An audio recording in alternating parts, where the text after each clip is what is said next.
This spring, the state Senate held a hearing to examine barriers to employment for New Yorkers with disabilities who are disproportionately unemployed compared to their peers without disabilities, a dynamic that has been exacerbated since the pandemic. For more on this issue, we're joined in the Capitol Press Room studio by Michael Seereiter, who testified at the Senate hearing and is the president and CEO of the New York Alliance for Inclusion and Innovation, which represents more than 100 not-for-profit providers of services to New Yorkers with disabilities. Welcome back to the show, Michael. Thank you for having me, sir. So, for starters, how would you describe the employment landscape right now for New Yorkers with intellectual or developmental disabilities? I'll answer this question in two ways. One, let's talk about the numbers. When we think about people with disabilities who are working age, adults who are working age with disabilities, about 2 in 5 are working, are part of the labor force, compared with the general population of people who are working age, that like 18 to 65 time or period, 4 out of 5 are working. So quantifying it is pretty easy to say this doesn't look very good.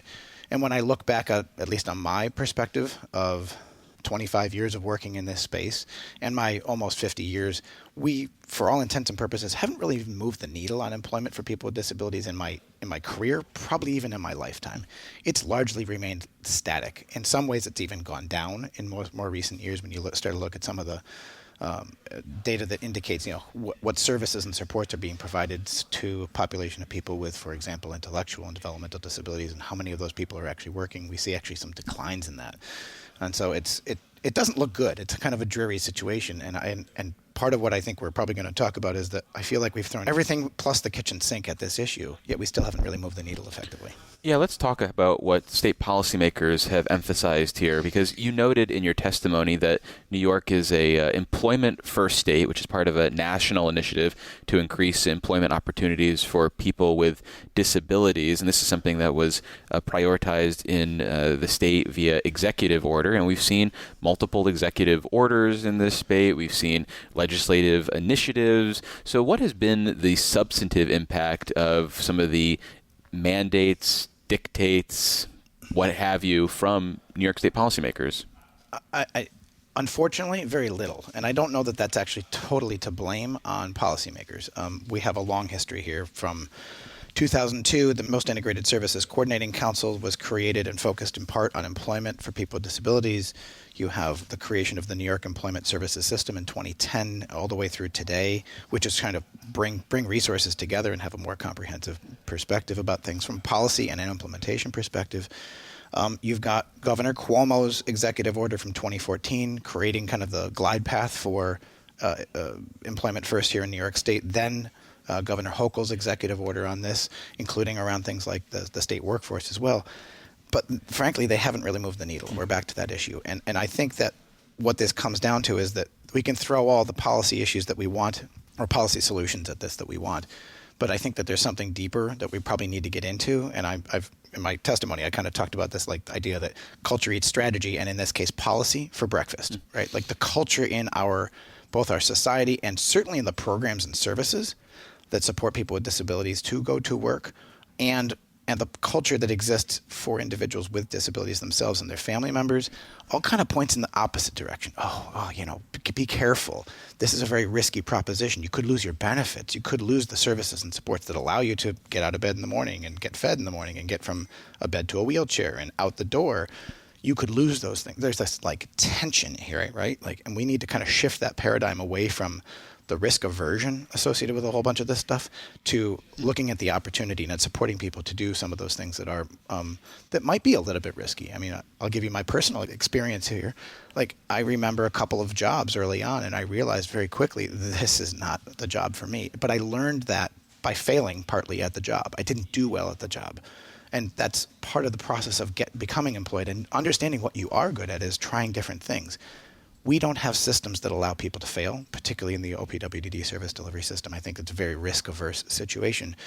When you look at all the populations of people with IDD, this is probably the most protracted one. We need to be able to better support people to take reasonable risks and to try different things and to do different things that are not outside of the realm of what is reasonable, but not allow people to ultimately completely fail, right? That there's a safety net there to make sure that people don't completely fall through the cracks, so to speak, of a system. Well, before we move on, let me reintroduce you. For listeners just joining us, I'm David Lombardo, and this is WCNY's The Capitol Press Room, and we're talking about creating employment opportunities for New Yorkers with intellectual and developmental disabilities. And our guest is Michael Seereiter, President and CEO of the New York Alliance for Inclusion and Innovation. Well, when you talk about culture and policy that the government can enact, is one drive the other? Do they need to be done in tandem so that policy has substantive impact? I mean, how do you think about their relationship?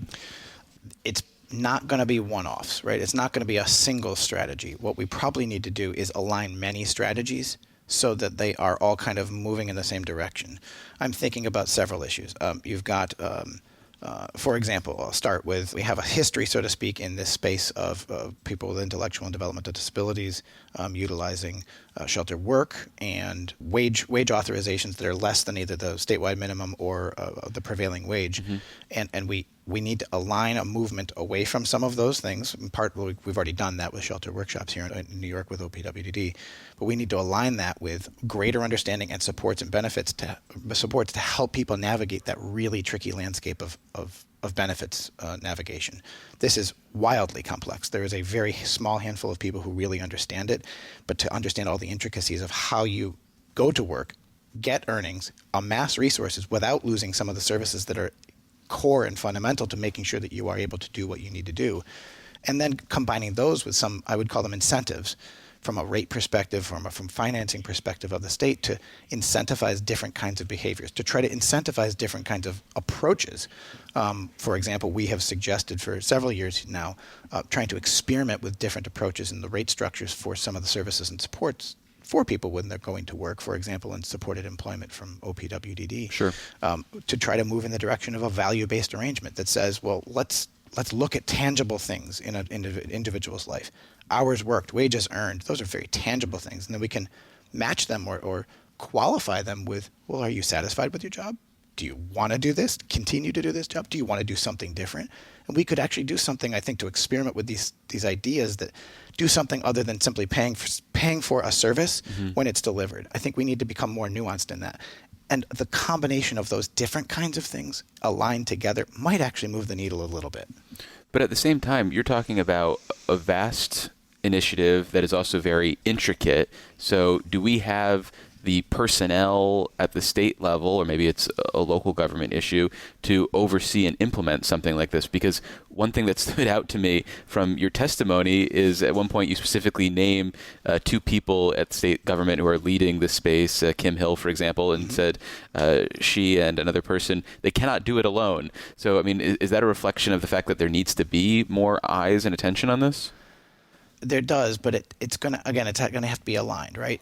Kim Hill's the chief disability officer here, working for Governor Hochul. Andy Sink, the employment's first director. These are two people we've worked really closely with. I'm sure they'll be listening to this broadcast. These are people who are really trying to and have been trying to move the system in the right direction for 25 and 30 years, right? Mm-hmm. Like this is, but it's not just a policy thing. You can't just declare it, right? You're going to have to foster the kinds of change that you want to see in a system, right? And so it pushes me into this position where I'm then also trying to help create with our association and our members, trying to create that culture change within the service delivery system. We are providing provider organizations a lot of information about what customized employment is, a really person-centered but really effective approach in helping drive people in a direction of finding something that works, that's very of interest to them, that they can grasp onto and latch onto, that they really want to do, right? A job that's kind of cut out for you, right? Like those are the perfect situations. Sure. Moving in the direction of competitive integrated employment, CEI is CIE is what we oftentimes call that, trying to help people understand how to do that and do that effectively. We're going to need those kind of teaching people and supporting people and technical assistance capacities, both for provider organizations and for people with disabilities and their families. And if we really, really want to think about bending the curve on this or moving the needle on this, we need to think long term. We can't think about one-offs and quick hits. We need to be thinking about making sure we put things in place so that when kids with disabilities are asked the question, or maybe that they're making sure that we're asking the question when they're 4, 5, and 6, what do you want to be when you grow up? That doesn't happen in many of these situations. For many of these kids, that question never gets answered or asked even until it's the time to transition away from school and into work or day programs. And they haven't even dreamed and thought about that. We need to think about how we build some of that from the ground up to set expectations differently for the system and quite frankly drive that from a demand perspective to go, I'm not interested in your day program. I want to get a job. Well, another thing that stood out to me from your testimony was essentially a call to action for state lawmakers to inquire with the governor's office and some of the different agencies that they oversee for a full accounting of what's been done with some of the resources designed to aid New Yorkers with intellectual or developmental disabilities find and maintain jobs. I imagine you have some thoughts on what they might find if they start asking questions. I mean, what is it there that you want them to look into about past resources and commitments? There were resources specifically dedicated. I think it was the 24-25 budget, state fiscal year budget.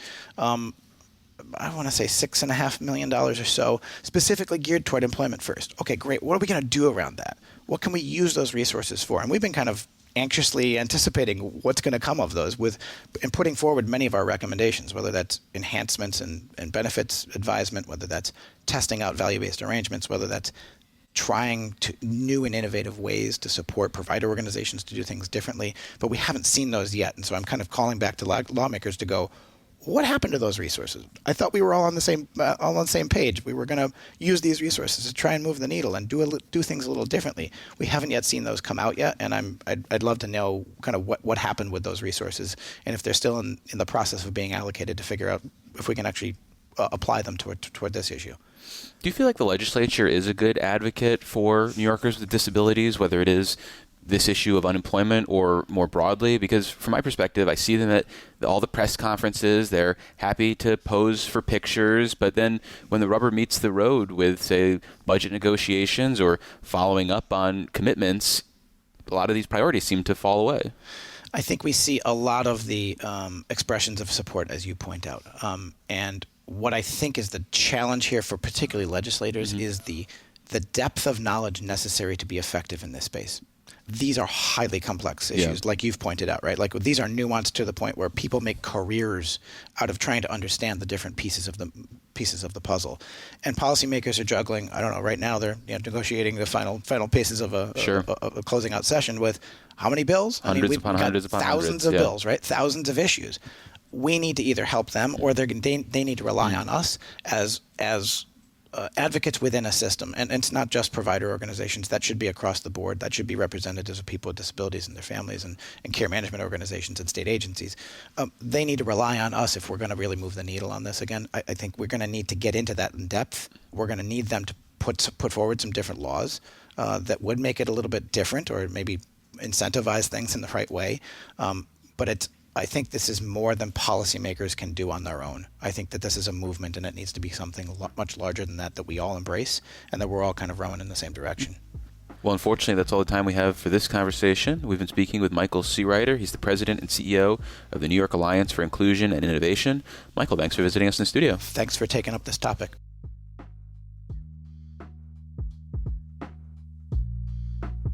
Thanks for listening to today's edition of the Capitol Press Room.